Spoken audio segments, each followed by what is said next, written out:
Sergeant John McAllister came home on a cold November morning. There were no flags waiting, no hugs, no applause. Just the sound of his boots on the smooth airport floor and a silence that cut deeper than any bullet. 13 months earlier, he had deployed to Afghanistan with 27 men. Only 13 made it back, and even among the survivors, no one returned whole. John stepped off the plane in a wrinkled but clean uniform. His boots were dusty, his posture stiff, his eyes hollow. Slung over his right shoulder was a simple duffel bag. In his left hand, he carried a dark wooden box, scuffed, heavy, and sealed with an old brass padlock. He held it close to his body, almost like it was a part of him. He walked through the sliding doors of Dallas-Fort Worth International Airport into the harsh morning light. Squinting, he paused, looked left, then right. People around him laughed, reunited, cried, celebrated, but for him, no one came. He stood there for a moment, unmoving, surrounded by movement. Then slowly, he exhaled through his nose, adjusted his cap downward over his eyes, and began to walk. He flagged down a cab with one hand. No words, just handed the driver a folded piece of paper with an address scribbled in shaky ink, Wichita Falls, Texas, a 3-hour drive. The cab ride was silent. The driver looked at him through the mirror a few times, but never said a word. Something in John's face, the 1,000-yard stare, maybe, told him not to ask. John kept his hand on the box the entire ride. Once home, he didn't announce it to anyone. He opened the creaky front door of his small house, dropped the duffel on the floor, and sat down on the couch without even turning on the lights. The wooden box never left his side. He placed it on the coffee table in front of him and just stared at it, like it was alive, like it was the only thing left that truly understood what he had been through. Inside that box was something sacred, something heavy, and a promise he had no idea how to keep. John McAllister's house hadn't changed, but he had. The mailbox still squeaked. The wind still rustled the same dead tree in the front yard. The old screen door still creaked and slammed too hard. The coffee pot still sputtered like it might explode. The world around him kept functioning as if it hadn't noticed he'd been gone for over a year, as if nothing had happened. But for John, everything had happened. He barely spoke, slept in short bursts, mostly on the couch. He left the lights off, even at night. The bedroom door stayed closed. His uniform hung on a chair, untouched since the day he got back. The wooden box remained on the coffee table, always in sight, never opened. Every morning, he'd sit in front of it with a black coffee in one hand and a cigarette burning between his fingers. He'd stare at the box like it might disappear, like it might open itself and release the ghosts inside. And there were ghosts. At night, they came in waves, screams, explosions, sand whipping across his face. But mostly, it was Reynolds, Corporal Thomas Reynolds. 24 years old, Texas boy, smart ass, always had a dumb joke. He used to draw comics on MRE boxes and hand them out during patrols. He made people laugh in a place where nothing was funny. He was John's responsibility, and he died in his arms. The fire base, 6 months earlier. The sun was setting over the hills of Wardak province, painting the sky with blood-orange streaks. The small forward operating base sat quiet for once. No gunfire, no mortars. Just distant dogs barking and the hiss of a radio. John sat cleaning his weapon, leaning against a wall of sandbags. Reynolds came over, tossing a package of jerky at him. "You think when we get back, they'll throw a parade or pretend we don't exist?" Reynolds asked. John didn't answer, just kept cleaning the rifle. Reynolds dropped down next to him. "You ever think about what you're gonna do when this is over?" John blinked. "You mean if?" Reynolds laughed quietly. "Right, if." Then his tone shifted. "My mum prays for me every night," he said. "Says the Virgin watches over me. She sends me these little letters.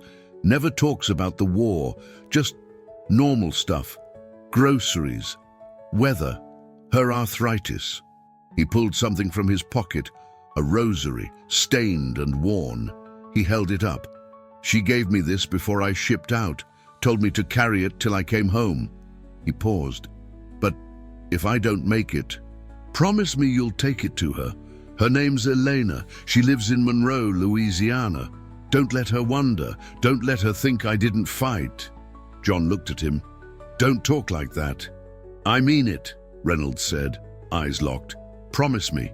John stared back for a moment, then nodded once. I promise. Back in Wichita Falls, the rosary was inside the box, along with the letter, along with the blood. John had sealed it himself, locked it. He didn't have the strength to face it. Not then, not now. Days passed, then weeks. People in town noticed he was back. Some nodded awkwardly at the gas station. A few old friends stopped by once, but he didn't answer the door. They stopped coming. The VA called twice. He ignored them. He'd sit for hours in the living room, just watching nothing. No TV, no music, just silence. Sometimes he'd wake up in the middle of the night, soaked in sweat, hand gripping the edge of the couch, breathing like he'd just run for his life. And every time, his eyes would land on the box. He'd stare at it in the dark. Sometimes, he'd talk to it. Reynolds, I'm sorry. I should have pulled you faster. I shouldn't have left you out there. You were just a kid. He never touched the box, but it pulled at him, like it was waiting, like it knew he hadn't fulfilled the promise.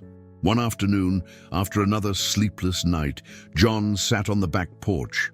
The sun burned high over the dry Texas plains. He hadn't shaved. His shirt clung to his back with sweat. He opened a beer and took a long swig. Then he lit a cigarette. His hands shook. He looked at the box through the window. He stood up, walked inside, stood in front of the coffee table. He reached into his pocket. The key. He pulled it out slowly, stared at it like it was made of fire, but he couldn't do it. He dropped the key back into his pocket, sat down, and buried his face in his hands. He didn't cry. He hadn't cried since the moment Reynolds died. But his shoulders trembled. The box waited. Let's go deeper. Part 3 of 4. The house was silent again. Outside, the wind carried dry leaves across the yard. Inside, John sat alone, knees apart, elbows on his thighs, staring at the box. This time, the key was in his hand. His fingers were white from gripping it so tight. He wasn't breathing. He wasn't blinking. He was done running. He slid the key into the lock. It clicked once, then again, then silence. He lifted the lid. Inside was a folded, blood-stained letter, a small black rosary, cracked and dulled from the desert heat, and a photograph, faded, ripped at the corner. Reynolds in uniform, smiling like he didn't know the world could kill him. John reached out, but his hand hesitated above the rosary. He could see the blood dried into the beads. His heart began to pound, his chest tightened, and then the memories hit like shrapnel. Wardak Province, 6 months earlier, smoke, screams, dirt in his mouth. They were ambushed. It was supposed to be a quick patrol. John remembered the first blast.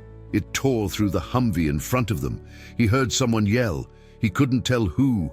Gunfire erupted from the hills. Dust, confusion, screaming radios. He and Reynolds were pinned behind a half-buried truck, trying to return fire. "Left side!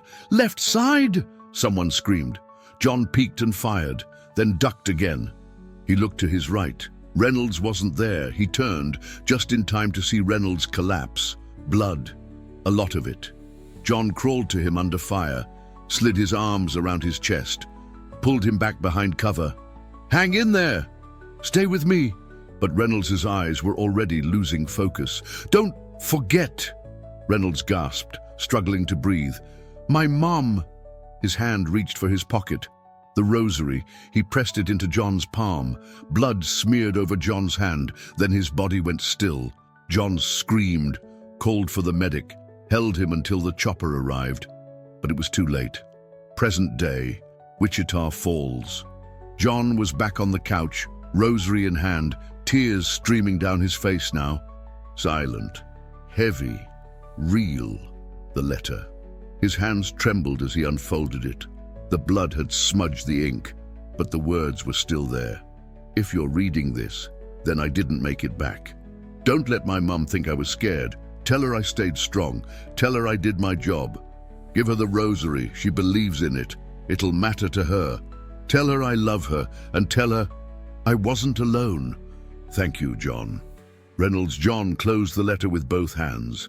He sat in silence for nearly an hour. The Texas sun had moved across the room. Shadows stretched across the floor like reaching fingers. And then he stood up. He walked to his closet, grabbed his old duffel bag, packed the letter, the rosary, a change of clothes, and the key. No weapon, no uniform, just the past. He walked outside, climbed into his dusty black pickup truck, turned the key, and let the engine rumble to life. He didn't tell anyone, didn't leave a note. He drove past the gas station, past the empty diner, past the city limits sign, out onto the highway, toward Louisiana. He didn't know what he'd say when he got there. He just knew it was time to keep the promise. Absolutely. Now we arrive at the emotional resolution, part 4 of 4, where John confronts what he's been avoiding for years. This is the most intimate and vulnerable chapter of his journey, the moment he finally fulfills the promise. Let's bring it home. Part 4 of 4. The sun was setting by the time John crossed the state line into Louisiana. The road narrowed as he passed small towns and empty fields. Telephone poles flickered past the windows. Old barns. Gas stations with flickering signs. Miles of silence. He drove like a man with no destination, except one that had waited for years. In the passenger seat sat the box, now open. The rosary and letter rested together in a folded cloth. On top of the letter, John had written one more line in pencil, shaky and unsure. He wasn't alone. Just outside of Monroe, the GPS led him to a quiet residential street. Modest homes, trimmed lawns, American flags, wind chimes, porch swings, the kind of place where war felt like a rumor, not a memory. He parked in front of a white single-story house with blue shutters. He cut the engine. He sat there, staring at the front door. For nearly 10 minutes, he didn't move. He looked down at his hands. They were shaking again. He reached over, picked up the rosary, held it tight. Then, he opened the door and stepped out. The porch steps creaked as he climbed them. He stood in front of the door and raised his hand. Then lowered it, then raised it again, knocked, footsteps inside.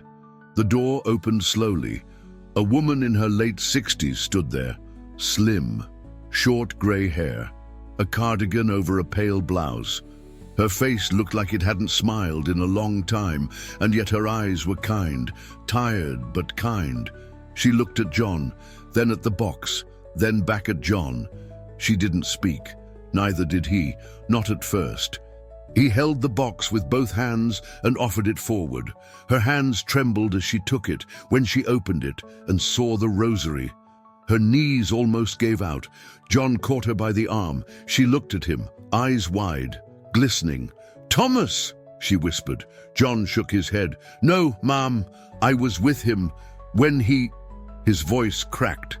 She opened the folded letter, read it in silence, lips trembling. Then she looked at John again. Tears fell, slowly, without sound. And then she did something unexpected. She reached out and pulled him into a tight, quiet hug, not a word, just arms around him. And that was when it broke. Years of guilt, pain, silence, fear. John cried. He didn't hold it in. He didn't fight it. He sobbed into the shoulder of the mother of the man he couldn't save, the man whose life he had tried to honor. She held him like he was her own son, like maybe he was. They sat on the porch for a long time afterward. No noise, just the breeze, the rosary in her hand, the letter folded neatly beside her. Before he left, she turned to him and said, "You brought him home. That's more than most ever do." He nodded, wiped his eyes. and walked back to his truck. No ceremony, no big goodbye, just peace. As he drove away, the wind carried dust across the quiet road. He didn't look back, but for the first time in years, he felt light. Not whole, but lighter. And somewhere, maybe far above, Reynolds was smiling that dumb smile again. Promise kept. Imagine this. A soldier comes home from war. No parade, no family, just a wooden box in his hand, and a promise he hasn't fulfilled in 3 years. Inside that box, a blood-stained letter, a rosary, and the weight of a man's dying words. This isn't just a story about war. It's about guilt, silence, and one final act of redemption. And if you think you know how it ends, you're not ready for this. The box. John McAllister didn't come back to cheers. He didn't come back to family waiting at the gate, holding signs or waving flags. He came back with a limp, a hollow stare, and a locked wooden box he hadn't opened in over 1,000 days. Inside that box was a piece of someone else's soul, a final request from a dying friend, and a promise John made in a war zone, the kind of promise that doesn't let go, even when the bullets stop. This is not a story about medals or victories. This is the story of a man who returned home with something unfinished, something he couldn't bury, and no matter how hard he tried, it followed him.